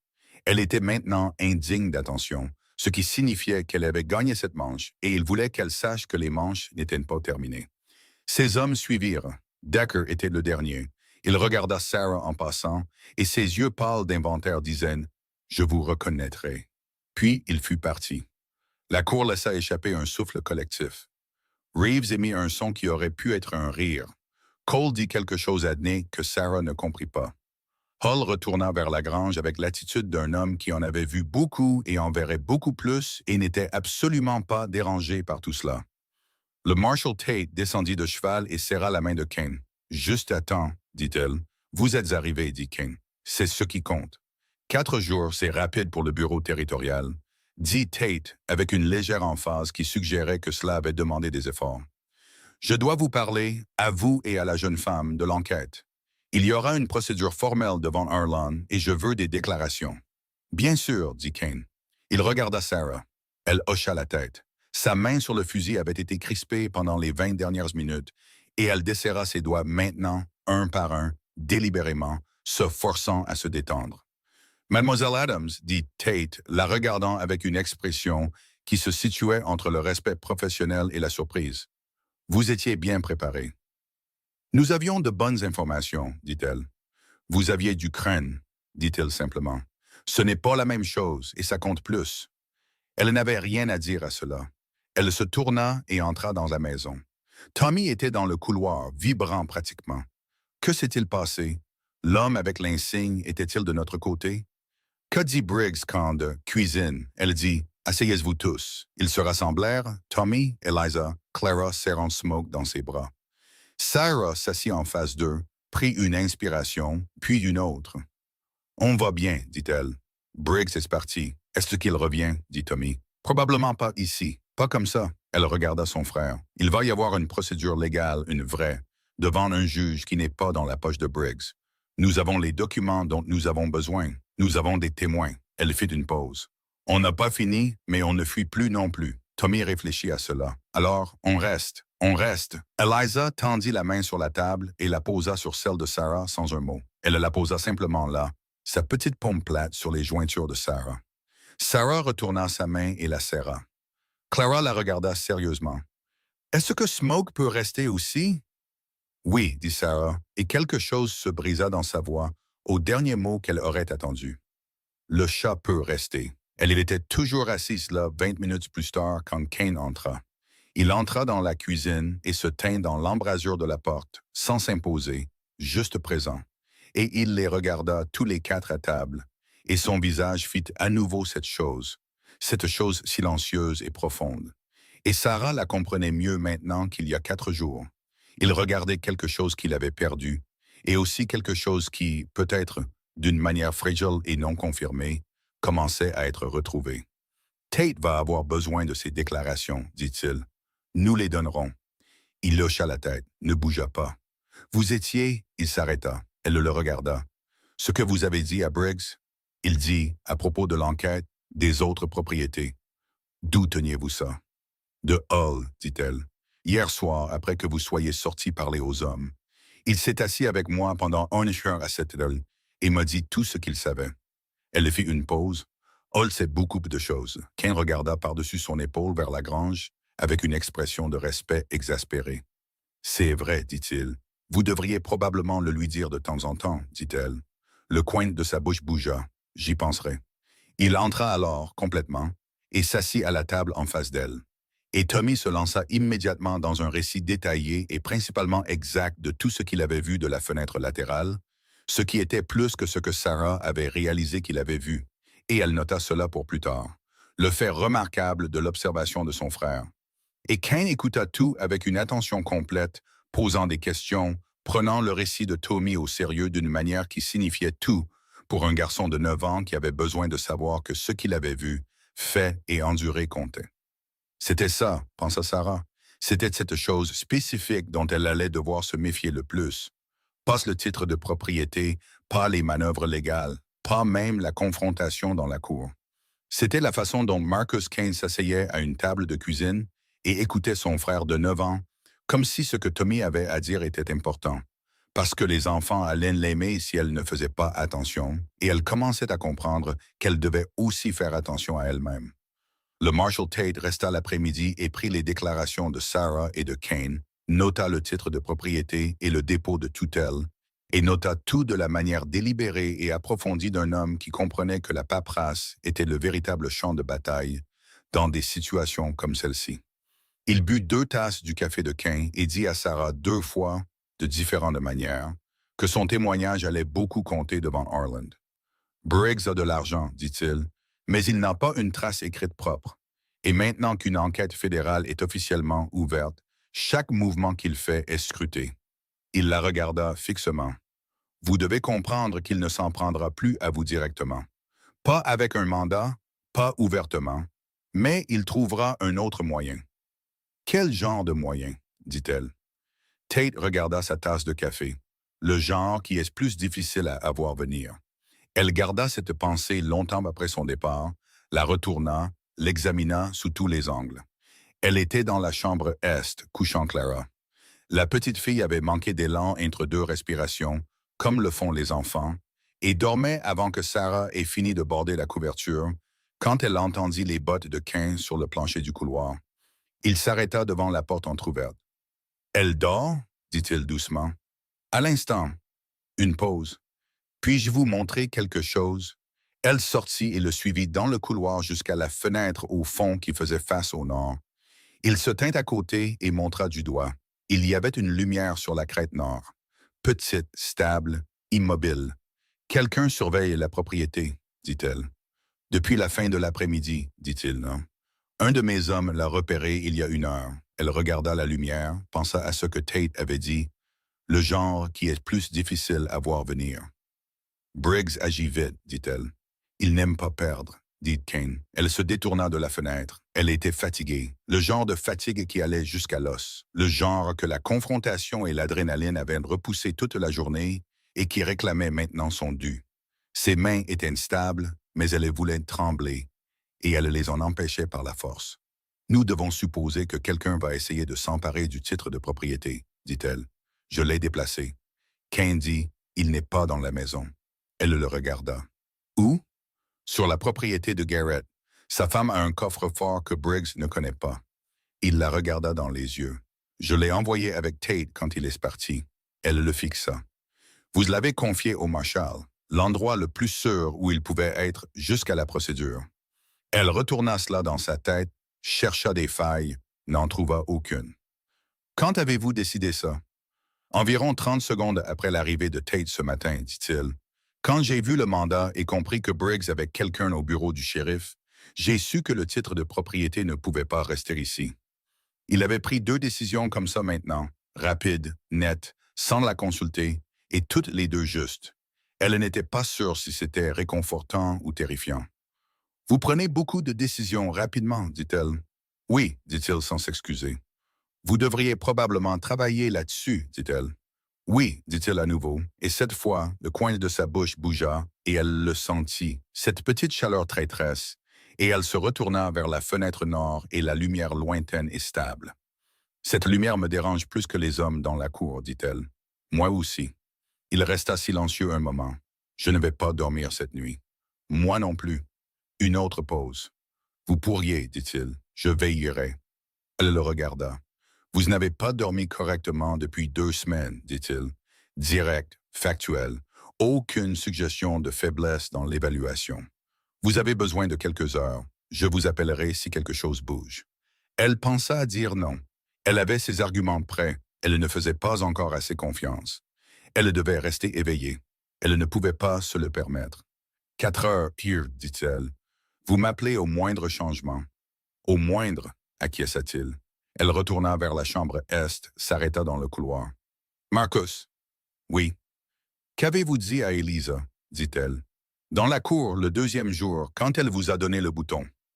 Une pause. Je lui ai dit qu'elle avait les yeux de quelqu'un qui voyait des choses que les autres manquaient, dit-il, et que c'était une chose rare et qu'elle devait la garder. Sarah resta dans le couloir un moment. Bonne nuit, monsieur Cain, dit-elle. Vieille habitude, vieille armure. Bonne nuit, Sarah, dit-il.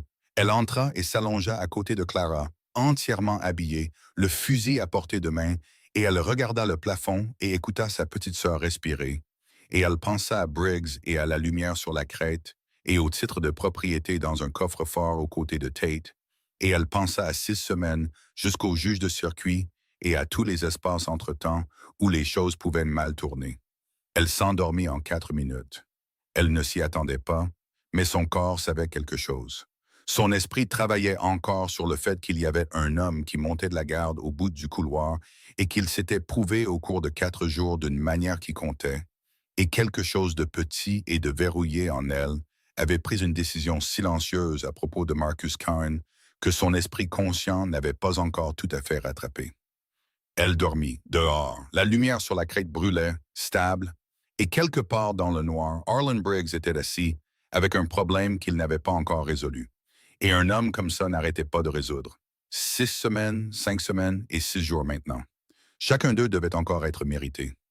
La lumière sur la crête avait disparu quand Sarah se réveilla. C'était la première chose qu'elle vérifia. Avant même d'être pleinement consciente à Washington, avant de se souvenir où elle était, ses yeux allèrent à la fenêtre et enregistrèrent l'absence. Crête sombre, pas de lumière. Elle resta immobile pendant 3 secondes, écoutant la maison, et ce qu'elle entendit était ordinaire. La respiration de Clara, le son lointain de Hull se déplaçant dans la cuisine, le craquement de la maison se tassant dans la fraîcheur de l'aube. Elle prit le fusil et alla trouver Kane. Il était à la table de la cuisine, une tasse de café devant lui, et il avait l'air d'un homme qui n'avait pas dormi, ce qui était exactement ce à quoi elle s'attendait. Il leva les yeux quand elle entra. Elle le regarda. Il la regarda. Quand s'est-elle éteinte? Dit-elle. Environ 1 heure avant l'aube. Il tourna la tasse de café dans ses mains. Un de mes hommes a parcouru la crête aux premières lueurs. Quiconque s'était a fait un camp là-haut. Petit feu, un seul sac de couchage. Il fit une pause. Ils ont laissé quelque chose. Elle devint immobile. Quoi? Il tendit la main vers le centre de la table et poussa un morceau de papier plié vers elle. Elle le prit, le déplia, le lut une fois, puis une autre. C'était une note écrite d'une main qu'elle connaissait comme le dos de sa propre main, comme le son de son nom dans une voix particulière.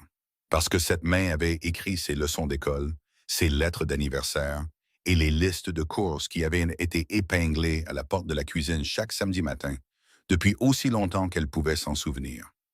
L'écriture de son père. Sarah, je sais que je n'ai pas le droit de te demander quoi que ce soit. Je ne demande rien. Je veux juste que tu saches que les enfants sont la seule chose que j'ai bien faite et que tu es la meilleure d'entre eux. Le titre de propriété est réel. Le dépôt est en règle. Kane est un homme bon. Le meilleur que je connaisse. Je suis désolé de ne pas avoir été meilleur. Ne me cherche pas, papa. Elle le lut une 3e fois. Puis elle le plia le long de ses plis d'origine, le posa sur la table et pressa sa paume à plat dessus. Et elle s'assit et resta silencieuse un long moment. Cain ne dit rien. Il comprenait, pensa-t-elle, le poids spécifique d'une lettre de quelqu'un qui choisissait de rester parti. Il avait porté sa propre version de ce poids, pas des lettres, mais des absences. Les gens qui auraient dû venir et ne l'avaient pas fait. Il s'assit avec elle dans le silence et laissa les choses être ce qu'elles étaient. C'était lui la lumière sur la crête, dit-elle finalement. Je pense que oui, dit King. Il a tout regardé hier. C'est ce que je suppose. Elle pensa à cela. Son père sur une crête avec un sac de couchage et un petit feu, regardant sa fille se tenir dans une cour et affronter Harlan Briggs, regardant et ne descendant pas.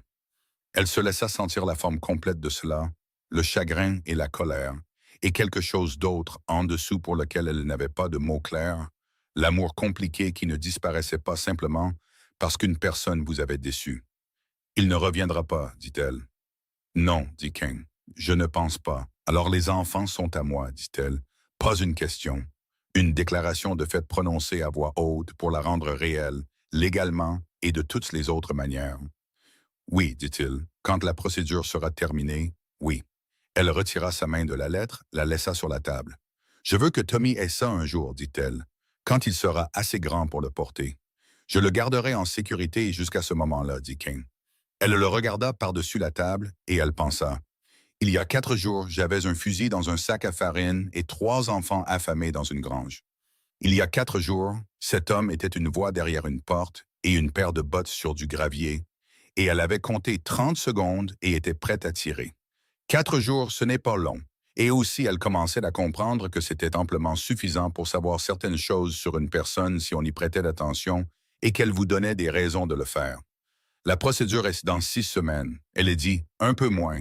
Qu'advient-il de la demande de tutelle après cela si la revendication de Briggs est rejetée?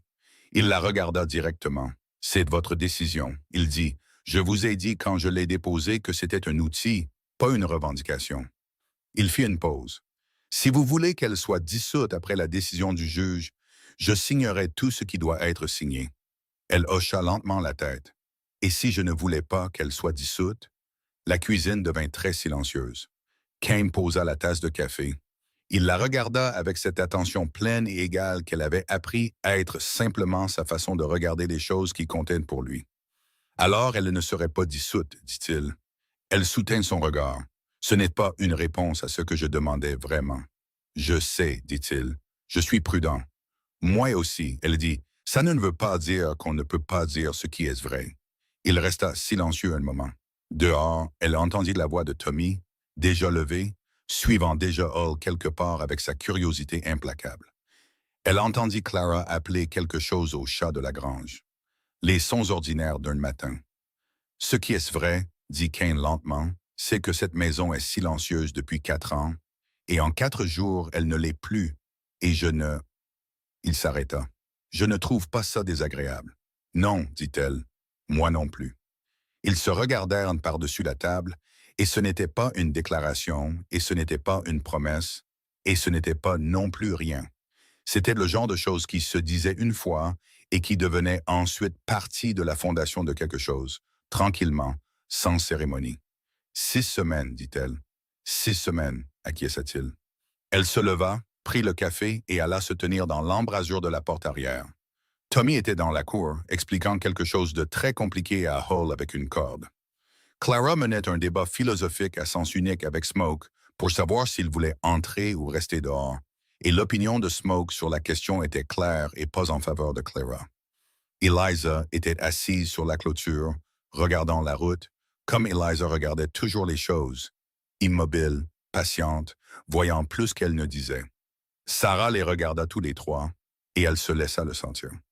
La chose qu'elle avait gardée à distance depuis ce premier matin, depuis qu'elle était sortie de la grange avec Clara sur sa hanche et le fusil à la main, et que quelque chose s'était fissuré derrière son sternum.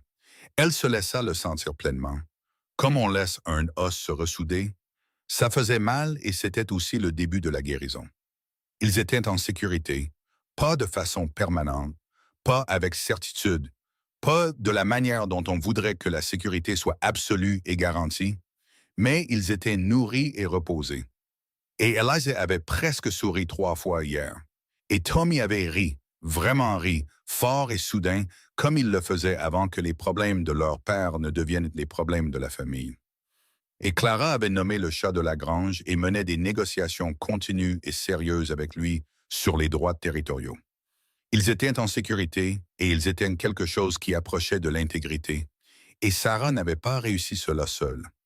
Elle entendit les bottes de Kane derrière elle alors qu'il venait se tenir dans la cuisine. Pas à côté d'elle, sans s'imposer. Juste présent, comme il était constamment présent, assez proche pour compter, assez loin pour lui laisser de l'espace.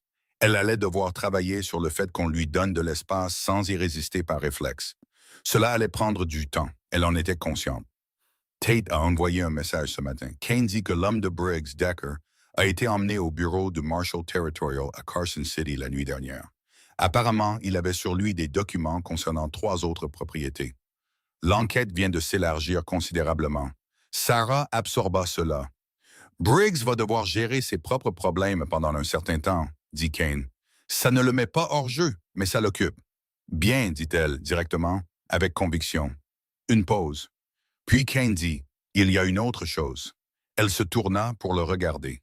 Il avait une expression qu'elle n'avait pas tout à fait vue sur lui auparavant. Pas prudent exactement, mais attentif d'une manière différente de d'habitude.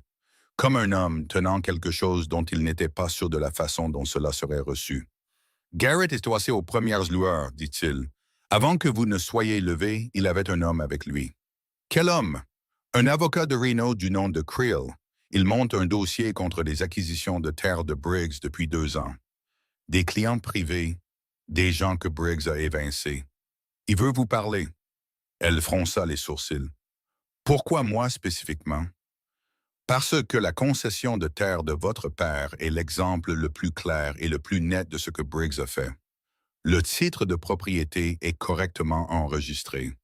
La contrainte pour la dette est documentée. La fausse demande de tutelle est prouvable. Il fit une pause. Creel pense que si votre cas est présenté clairement devant Harlan, cela ne sécurise pas seulement les enfants, mais ouvre la porte aux autres familles. Le poids de cela s'installa sur elle. Combien d'autres familles, dit-elle? Creel a dit 11, à sa connaissance.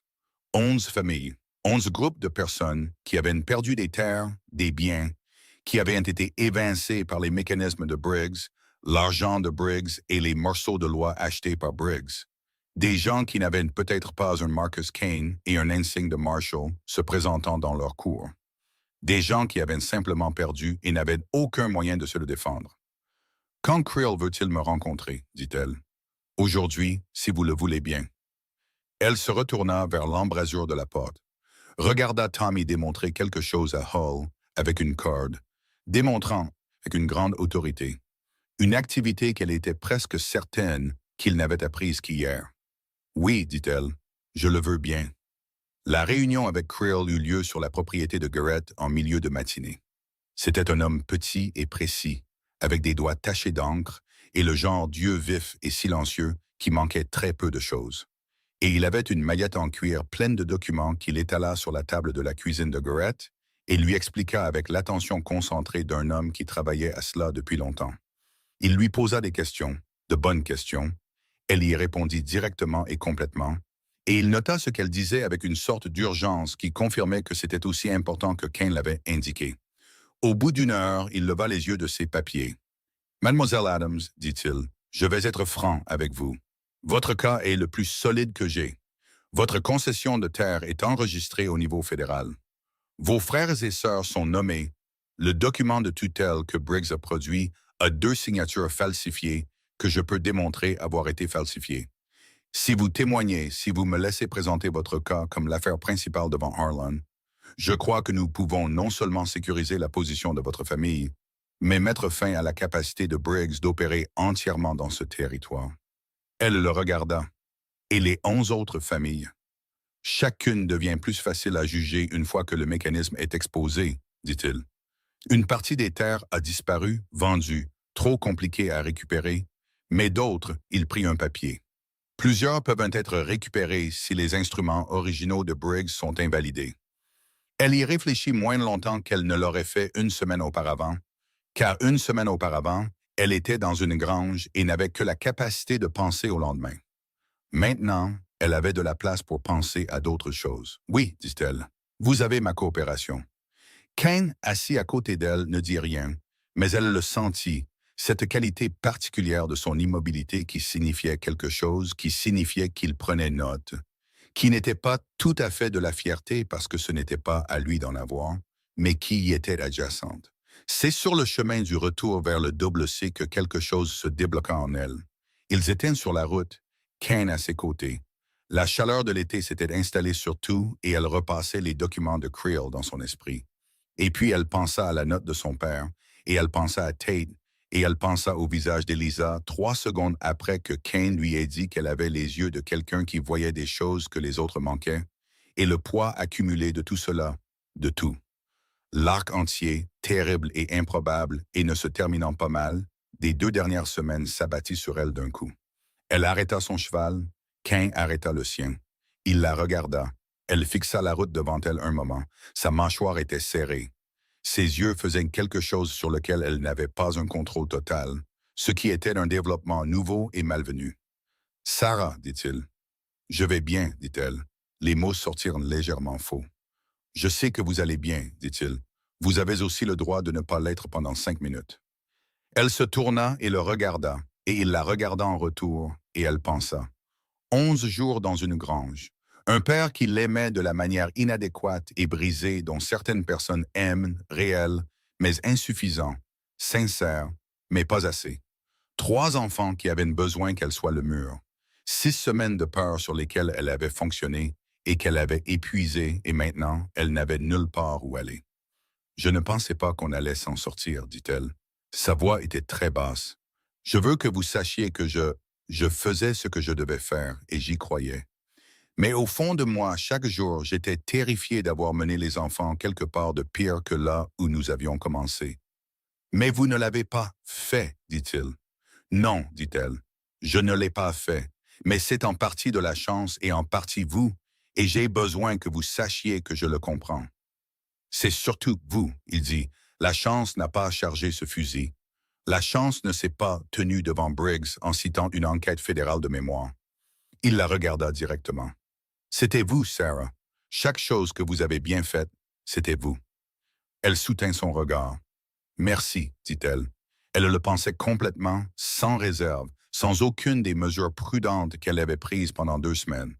Pour tout, pour avoir surveillé la grange, pour la nourriture, pour le café dans le noir, pour ce que vous avez dit à Eliza. Sa voix changea légèrement. Pour avoir gardé la note de mon père en sécurité pour Tommy. Il ne dit rien pendant un moment. Il la regarda simplement avec ce visage profond et immobile. Et elle vit ce qu'il y avait en dessous. Ce qui avait été en dessous depuis ce premier matin. Pas du calcul, pas de la charité. Quelque chose de beaucoup plus ancien, plus simple et plus honnête que l'un ou l'autre. Je vous ai dit une fois, dit-il doucement, que quelqu'un aurait dû le faire pour moi et personne ne l'a fait. Il fit une pause. Je le pensais. Mais je veux dire l'autre chose aussi, la partie que je n'ai pas dite alors. Il soutint son regard. J'ai observé cette grange pendant 2 jours avant de m'en approcher, et je me suis donné une douzaine de raisons. Et elles étaient toutes vraies. Mais la vraie raison, celle en dessous, c'est que je vous ai vu revenir de la ville sans rien dans les mains. Et la façon dont vous êtes retourné à cette grange, et j'ai pensé, il s'arrêta. Quoi, dit-elle. J'ai pensé, voilà une personne qui essaie de soutenir le monde à main nue. Il dit, et j'ai pensé, je sais ce que ça fait, et je ne voulais pas passer à côté. Elle resta silencieuse un long moment. Puis elle dit, vous allez devoir continuer à être patient avec moi. Je ne suis pas faite pour la confiance facile. Je pourrais contester vos décisions même quand elles sont justes. Je remettrai probablement en question des choses qui n'ont pas besoin de l'être. Elle fit une pause. Je viens avec 3 enfants qui ont des opinions, un chat qui n'est pas le mien et une procédure judiciaire qui va occuper la plupart des 6 prochaines semaines. Le coin de sa bouche bougea. J'ai un ranch qui a besoin d'une gouvernante, dit-il peut-être officieux. Vous avez offert un travail honnête. Je l'ai accepté. Ce n'est pas de ça que je parle, dit-elle. Non, acquiesça-t-il. Ce n'est pas de ça, Omar. Il la regarda fixement. Je sais de quoi vous parlez. Et la réponse est oui. Peu importe le temps que ça prendra, peu importe à quoi ça ressemblera. Oui, elle regarda la route devant eux. Alors, rentrons à la maison, dit-elle. Ils retournèrent au double C, et quand ils passèrent entre la porte, Tommy les aperçut de la cour et cria quelque chose à Hull qu'elle ne put distinguer, mais qu'elle put interpréter par le volume. Et Clara arriva en courant de derrière la grange avec Smoke, qui, d'une manière ou d'une autre, suivait son rythme, comme un chat qui avait décidé que certains enfants valaient la peine d'être suivis après tout. Et Eliza descendit de la clôture sur laquelle elle était assise et marcha, ne courut pas, car Eliza ne courait pas. Eliza marchait avec intention pour les rencontrer. Tommy attrapa l'étrier de Kane. Creel, ça a marché? Est-ce que Briggs est fini? Pas encore, dit Kane en descendant de cheval, mais il va l'être. Tommy absorba cela avec le sérieux que cela méritait. Puis il regarda Sarah. Tu vas bien? Oui, dit-elle, et elle le pensait. Tu es sûr? Parce que tu as l'air d'avoir peut-être un peu pleuré. Je n'ai pas pleuré, dit-elle. Tu ressembles à Thomas William Adams, dit-elle. Il sourit, un sourire franc et sans défense, celui qu'elle attendait depuis 2 semaines. D'accord, tu n'as pas pleuré, dit-il, et retourna au cheval avec la dignité particulière d'un garçon qui avait fait valoir son point de vue. Eliza arriva aux côtés de Sarah et la regarda, ses grands yeux perspicaces. On reste, dit-elle. Ce n'était pas une question. On reste, dit Sarah. Eliza hocha la tête une fois. Puis elle se tourna et regarda Kane avec l'évaluation directe et complète qui avait caractérisé tout ce qu'elle avait fait depuis leur arrivée. Elle le regarda longuement. Puis elle fouilla dans sa poche, sortit un 2e bouton en laiton, le jumeau de celui qu'elle lui avait donné auparavant, et le lui tendit. Kane s'accroupit, le prit, le retourna, la regarda. À quoi sert celui-ci? L'autre, c'était pour avoir été bon au début, dit Eliza. Celui-ci, c'est pour être resté bon après. La cour était très silencieuse. Kane regarda le bouton dans sa paume. Quand il releva les yeux vers Eliza, son visage avait traversé quelque chose qu'il laissa visible juste un instant avant que l'immobilité ne s'installe à nouveau. « Merci, Eliza, » dit-il. « Je le garderai toute ma vie. » Elle hocha la tête, satisfaite, et retourna vers la maison. Affaire conclue. Clara se jeta sur les jambes de Kane avec la foi totale d'une enfant qui avait décidé, il y a des semaines, comment cela allait se passer. « On peut avoir des biscuits pour le souper? » dit-elle, la question urgente et sincère. Hull a fait un truc aujourd'hui qui avait quelque chose qui n'allait pas. Hull en a entendu ça, dit Hull platement de quelque part derrière eux. On peut? Dit à nouveau Clara, sans se repentir. Oui, dit Kane, et il se leva avec elle sur sa hanche comme si c'était la chose la plus naturelle du monde, comme si cela se produisait depuis des années, comme si cette famille était dans cette cour depuis longtemps et avait l'intention de rester. Sarah regarda la scène, elle la laissa être réelle, se laissa y croire pleinement au lieu de la manière prudente, partielle et provisoire dont elle avait cru les choses ces 2 dernières semaines. Se laissa se tenir dans la chaleur de l'été sur la propriété d'un homme qui avait surveillé sa famille pendant 2 jours avant de s'approcher d'une porte de grange et de sentir pour la première fois depuis la mort de sa mère, pour la première fois depuis plus longtemps qu'elle ne pouvait honnêtement le mesurer, qu'elle ne portait pas cela seule. Ce n'était pas une petite chose, c'était tout. Elle traversa la cour jusqu'à l'endroit où se trouvait sa famille, tous les morceaux, ceux avec qui elle était née, et celui qu'elle avait trouvé sur une route qu'elle n'avait eu d'autre choix que de parcourir. Et elle se tint au milieu de tout ça, et elle s'accrocha. L'été s'étendait devant elle, la procédure, le combat, le travail lent et nécessaire de construire quelque chose de réel à partir des ruines de ce qui avait été perdu. Rien de tout cela n'était terminé. Une grande partie était encore difficile, et une partie serait plus difficile qu'elle ne pouvait encore le voir. Mais Sarah Adams était sortie d'une grange avec rien d'autre qu'un fusil et 3 enfants affamés. Et elle avait trouvé son chemin vers un endroit où la porte était ouverte, le café était fait, et quelqu'un avait décidé, sans qu'on le lui demande, qu'elle valait la peine d'être à ses côtés. Elle avait fait ça. Sa famille avait fait ça, et ils n'allaient pas laisser tomber.